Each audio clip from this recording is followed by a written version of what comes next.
Hello everybody! In a previous video I showed you how you can set up a weekly version check in an Azure DevOps pipeline and validate whether or not any of your packages are outdated. It's a great way to keep an eye on dependency updates automatically. The problem is that over time all of those builds start to pile up. Think about it. If you run those checks every day, every week, or even every month, the results keep accumulating in the background. And in many cases, you are not really interested in the full history. You actually care only about the latest status. Are your packages up to date or not?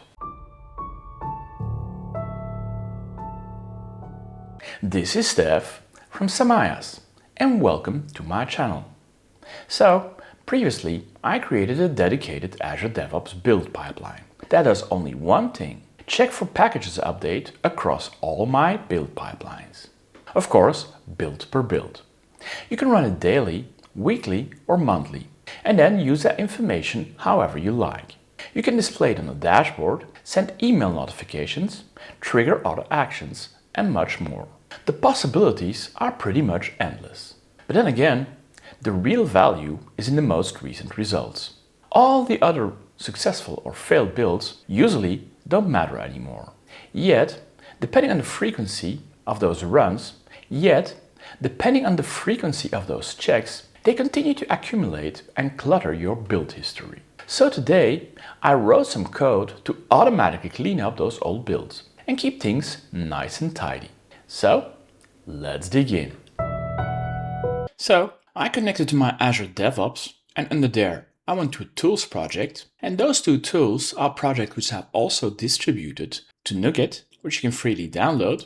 And if I look at it, currently my weekly build returns me some errors. And now, if I go into my MIB extractor weekly run, well, for the last couple of weeks I'm getting some warnings, and in essence the only thing which I'm really interested is the last Friday run, and all the previous ones should be removed because they don't make any sense anymore.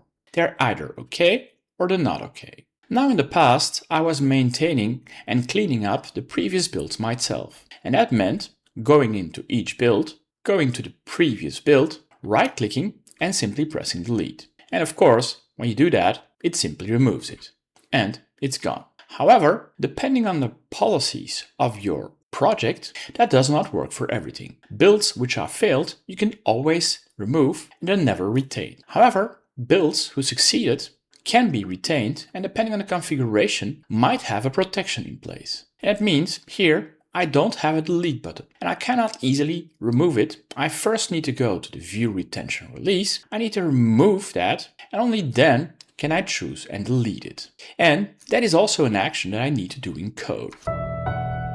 And now, before we can start playing around with code, we need to create a PAT, or Personal Access Token, in order to access our Azure DevOps Server. Whether or not that Azure DevOps Server is a local instance or in the cloud, that doesn't really matter. And in order to do that, you can simply go to the user icon, click on it, and then you'll have a security tab. And here, now you have an overview of all your tokens. And depending on your situation, you might already have a number of previous tokens. And you might even have access to some paths somewhere. Now, from my point of view, even though you might reuse a path which is already used for another application, I don't find that a good idea, because sooner or later one of the paths might have to be revoked, and if you're using that for a multitude of applications, revoking a path suddenly becomes much harder. Now, in order to create a path, simply choose New Token. I'll call it Weekly Build Cleanup, and then, depending on the complexity of your situation, if you have an internal server, you might have to choose the entire organization. If you're in the cloud, in general, you're restricted to a specific collection. And then you also need to choose the expiration date. The default is 30 days, the maximum is 2 years. And here again, you need to choose a middle ground. And after 2 years, or after it expires, you can simply extend it for another period, or you can create a new path. And then a very important choice is also the access. Now you can choose full access and then you can do whatever you want. In general, however, it is a very good idea to restrict a path to only what it needs. And in order for this code to work, we need to specifically access our build, and we will need read and read and execute rights. And so now I'll choose create. And so the rights that we need currently are read and execute. And we're not technically going to execute a build pipeline, but that's the way how it is structured. We will need to list our builds. We will need to be able to have to access our retention leases. We will need to be able to delete retention leases, and we will need to be able to delete builds. And unfortunately, Microsoft hasn't made anything fine-grained, but those two access rights should be sufficient. Now, let's choose create, and here we have a very important step. Here, it shows you the PAT token it just created. And we absolutely need to copy that first to clipboard and then save it somewhere. If we forget to save the PAT here, we have to start over from scratch, because once we choose close, that PAT is gone. And now we have our PAT which is created. We see the rights our PAT currently has, and that we can still modify. We see the organization to which it has access, its status, and when it expires. And so I've created a very simple console application with a program.js that simply runs the plumbing, and then I created a service agent which I've called Azure DevOps Service Agent, which will do all the work. Now, if you have a look at the NuGet packages of this console application, the most important NuGet package is Microsoft Team Foundation Server.extended client, which is the old name for Azure DevOps Server. And all the rest is simply there to handle the parameters around our path, our server URL, and our project name. Now, if we have a look first in our service agent, currently I made a choice for simplicity to have two static methods and to always pass all parameters along. In a more elaborate service agent, I might have created a settings class which has my path, my collection URL, and my project name. The only thing specific to this function, delete all non-last builds, is the definition ID, so that I know on which build I'm working. And the first thing I do is I create credentials to specifically connect to my Azure DevOps Server. And here I've chosen the path route, but pure technically you could use a username and password and credentials as well. However, for a tool in this scenario, a path, from my point of view, seems the way forward. And then next, I establish a connection to see that I can actually connect to the server, that my path is valid, etc. And if my path or my URL or something else is wrong, at least I'll know it immediately. And then next, I establish a build HTTP client, which is specifically a client to access the builds on Azure DevOps Server in the Team Foundation build settings. And here it retrieves all the builds specifically on the build definition which we pass along. And if we don't have any builds or we don't receive anything back, well, our job is done. If we only have one build, we'll have a latest. Again, if somehow we did receive, but we can't retrieve the first, we stop again. And if not,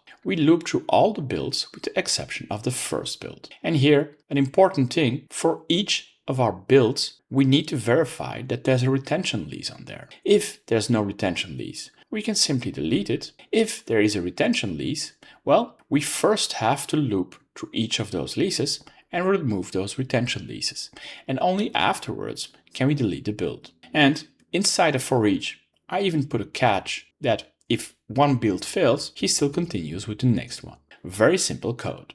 Now the next function, retrieve all build definitions, goes from the supposition that you're not just handling one build definition, but that you might have a multitude of builds which you want to clean up. Here again, I have my path, my collection, and my project name, and in my scenario, I choose to add a post filter. Depending on how you name it, it might filter on it, because if you go through all the builds, you have your normal builds, which you don't want to touch, and then you have your specific weekly builds. And if I go back to my Azure DevOps Server, in my scenario, I specifically structured all my builds to end with weekly version checks. In your scenario, depending on what you will be naming specifically those weekly or nightly version checks, you will have to tweak your code. So my post filter might become a pre-filter or whatever else you want. And so here again, I first establish my path credentials, I make a connection, I access again my build client from my Azure DevOps, and here on my build client, I retrieve a list of all build definitions in my project. And again, if I don't receive anything, I simply return an empty list. If I do receive something, well, after the full list, I go filter on name, and here I simply filter that it ends with my post filter. And the end result, I simply return the IDs of my build. Quite easy, right? If you now go to program.cs, well, here we have the plumbing. First, I have some basic plumbing to retrieve everything from my app settings.json or from a command line. And here I retrieve my path, my collection, my project, and my post filter. I can override it if I want to, but I don't need to. And if any of those three are missing, if I don't have a path or a collection URL or a project name, of course, it fails. The first thing I've added here, and that again will depend on your scenario. If you're in corporate environment, you might have to access a proxy server which requires authentication. If you don't have that, you don't need that. And then simply, I call my first method to retrieve all my definitions, which are filtered, and then for each of my definitions, I simply call to delete all non-last builds. Quite easy, right? And then finally, in the app settings, you simply need to have your path, your collection URL, your project, and once you have that tool, you can automate things, right? And now, a quick run. The first block simply retrieves either from the command line arguments or from the app settings. And you can even combine both. For instance, the location of your server and the path are in the app settings. While the project you want to run, if you have multiple projects to tackle, you can specify a command line. And so, if we step 2, he finds all the necessary parameters and he doesn't stop. And then the first call to retrieve all my build definitions, if we go in, my credentials are established, my connection is successful, and first I retrieve a number of build definitions and I have 29 build definitions. However, if I dig and I start filtering, I only have 5 weekly builds in this project.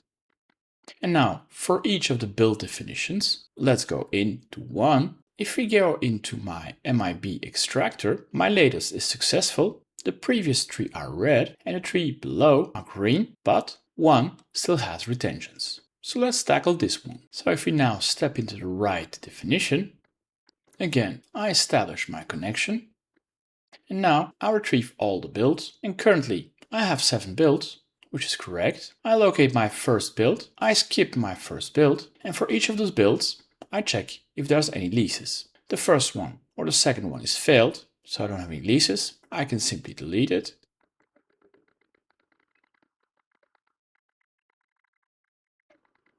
And it's only the last one which had leases. And so here we're going to delete those leases, and now we're going to delete the build. And we're done. And if I now do a refresh here, well, the cleanup was successful. And then again, of course, the last step is to automate the process. Having a tool is one thing, automating it is another thing. And again, it'll depend on your internal environment, but an easy way forward is simply to use on one of your systems Task Scheduler. And there, you simply need to create a basic task, you give it a name, for instance, cleanup weekly builds, and you can choose, depending on the frequency before, daily, weekly, monthly, that's up to you. For instance, every Sunday at 3 in the morning, and then we just need to choose to start a program. And here I simply need to select my build cleanup, and or I use my app settings.json, or in my parameters I specify an extra parameter.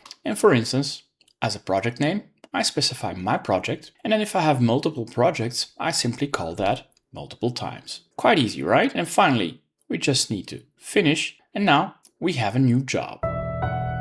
Well, as always, nothing in this world is ever truly perfect, right? But the good news is that these days we can tweak almost everything. And this is a nice example of that. A simple improvement that keeps your Azure DevOps environment cleaner, more focused, and easier to manage. If you're only interested in the latest package changes, there's no reason to let all those older builds stack up. If you guys enjoy this content, please give it a thumbs up, subscribe to this channel and hit the bell sign, or leave a comment down below.